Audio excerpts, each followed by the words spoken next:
Other interesting cultural news, you have Joe Rogan shooting the Cybertruck with a bow and arrow, barely leaving a dent, as Elon is elated, also saying that the new vehicle is going to be bulletproof, which, in terms of value add, even I, who, if a vehicle doesn't have three pedals, I'm really not interested.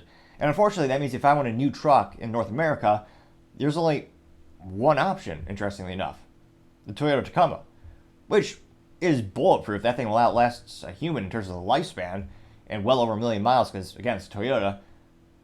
But the Tacoma, having three pedals, awesome, but it's a light-duty truck, so you can't haul a lot. So I can't help but fantasize, what if I were to buy a Cybertruck, because it has the great body panels and it is bulletproof, but then how much more would I have to spend in order to get an engine swap and a transmission swap so that it could be a manual vehicle, preferably diesel, so it'll last, forever. Well, unfortunately, the FDA doesn't like things to last for a long time. That's why they bolt on those DET and stuff. All the emissions things that ironically makes the vehicles nearly disposable, but does short-term help the environment. A wise man once said there's no such thing as solutions, only trade-offs. But another topic for another time, perhaps. So Joe Rogan and Elon, they're on the podcast. They're talking about Cybertruck. And Elon goes, oh yeah, you got a bow and arrow? Let's go out and do it. And if you do have suggestions for picture-in-picture technology, I would greatly appreciate it. I'm still trying to find a technology that will help out in terms of production software.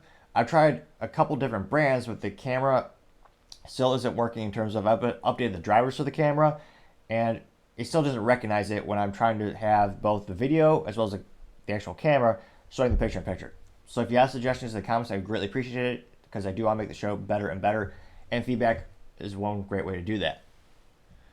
So without further ado, I'll play this short clip. Let's right now. Okay, let's do it. Sick. We'll be right back.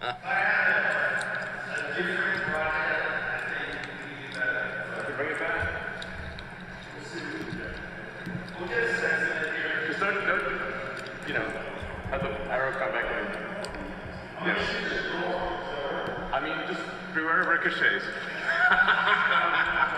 Like, you might want to do it at a slight angle. You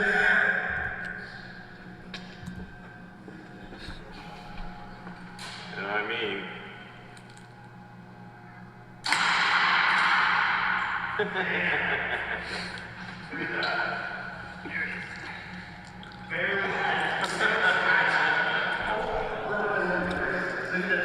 Glue the arrow apart.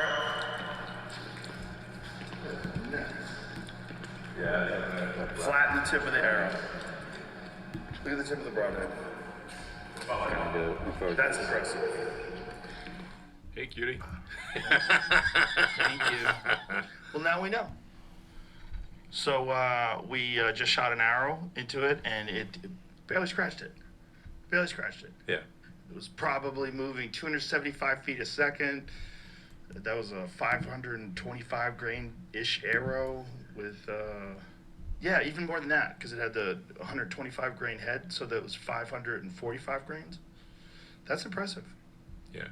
Very impressive. It just destroyed the broadhead. The broadhead flattened at the tip, and then the arrow blew apart. Yeah. Amazing. Yeah. It's like I said, you could. We have a cool video we'll show at the Hanover event next month, which is emptying an entire magazine of a Tommy gun, which I think is like on the order of 50 rounds. You're just going full Al Capone, on the side of the car, shotgun, 9mm, 45. And you built it like this just for fun. Well, I mean, because it's cooler. Because you can. Trucks are supposed to be tough, right? Yeah. So, is your truck bulletproof? No, mine's definitely not. Exactly. And if I shot mine with my bow, it'd go right through it. 100%. Yes. 100%. So, if you shoot any normal car, unlike in the movies where people hide behind car doors, a car door is basically very thin, mild steel. If you shoot a gun at it through like a regular truck, it'll go through both doors. So, you can't hide behind a car door like they do in the movies. Way back in the day, dating myself, but the A-Team where they would there'd be like bullets flying everywhere and they'd be hiding behind the car door. Right. That doesn't work. But it does in the Cybertruck. I have never seen Elon so elated or so happy than when he had that smile and that chuckle after they got back to sitting down and talking about the Cybertruck. And again, from a cool factor, that is really neat. And for trips to Chicago, it'd be perfect since I was going to say Chicago is most known for small arms in terms of 9mm and having unparalleled gang violence. So if you have to have a trip to Chicago, that'd be perfect. Presumably, well, you have to double check to make sure the glass is bulletproof. Perhaps Elon needs to do a part 2 of that to ensure that would actually withstand something like a city of Chicago. Further research might be needed, but it is true. Trucks are supposed to be really bulletproof and tough, but it is one of those big discrepancies you see in Hollywood, like how vehicles and how guns in Hollywood are like oil and water in terms of, well, most of them don't have any knowledge or acumen in firearms to begin with, which is why perhaps their politics are so unrealistic when it comes to firearm regulation. But it's one of those instances where, yeah, it's very true. Most vehicles are like paper. In terms of if you try to duck behind a vehicle for cover, if you're in a firefight, it wouldn't do anything. That's why if you actually like to watch a training video, they'll tell you to crouch behind the engine block. So go to the hood of the vehicle or get into the front of the vehicle. If you're behind the engine, then more likely, because again, an engine is a traditional internal combustion engine, very highly durable, usually made out of a iron or cast aluminum, depending on what manufacturer you go with. That's much more likely to stop bullets, though this is not safety advice by any means. Although it'd be probably infinitely safer than standing behind something like, trying to think of maybe a cheap EV, like a Chevy Bolt, which from the factory is known for bursting into flames, pun not really intended with that name. But they did have recalls, so perhaps that won't happen. But yeah, if you're standing behind an EV traditionally, yeah, EVs, the lithium-ion batteries are not good. So having those shot would be surely explosive. Again, pun intended. So it'll be interesting to see. Now again, the production is really going to be the thing that I think is going to be so difficult for the Cybertruck. Again, it's supposed to be coming out the factory any day now, and I think they're getting closer. But the type of tolerances that Elon is looking for and the material that they're working with is extremely difficult and expensive.